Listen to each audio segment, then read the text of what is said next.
Hello class, my name is Mike Barrett with EVSP504, Fisheries Management. I'm here to tell you about this week's case study on dams and fisheries. I'll be explaining which area I'm supplying, what fish species are impacted there, and a little bit about what I've learned so far. The area that I chose to study is the Rogue River in southern Oregon.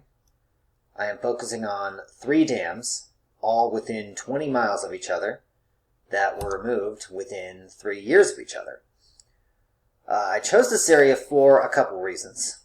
The first being that I have family who have lived in Oregon for decades, so I've spent a lot of time visiting the area, and thus I have a special appreciation for the beauty the nature brings up there, and how it's very culturally tied to the area as well.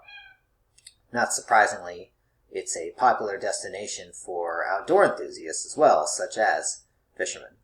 Another reason that I chose to study it was that on that dam removal list, the 3 dams were all removed within 3 years of each other. So I was curious to explore more about whether or not this was coincidental or not. And spoiler alert, it both was and was not. There were events that affected the other 3 in a way.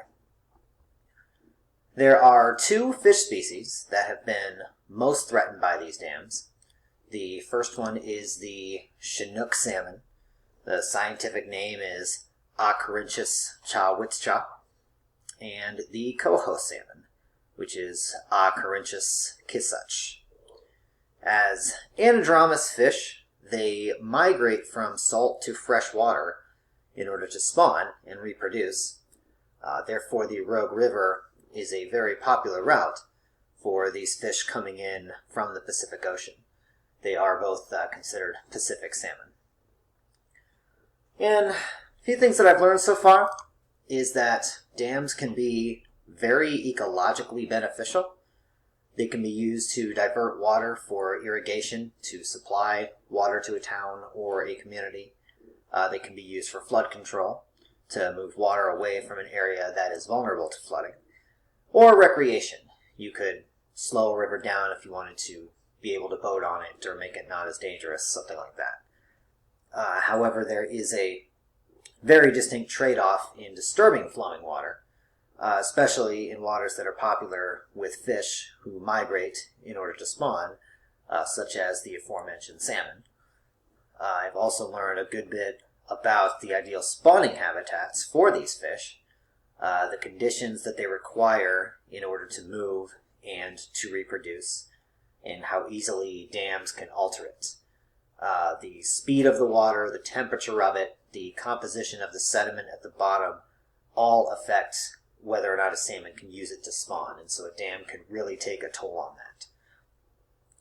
And finally, I learned that small towns often want to take certain environmental actions, take on projects, but they simply don't have the resources to do so, whether that's financially or logistically, personnel, whatever it is. And so in conjunction with that, I learned about a number of different federal programs and agencies that have been specifically to help communities fund environmental projects. Some are even targeted specifically at dams and waterways to be able to help them with those when they can't pull it off themselves, and the cooperative efforts were interesting. And that about sums everything up.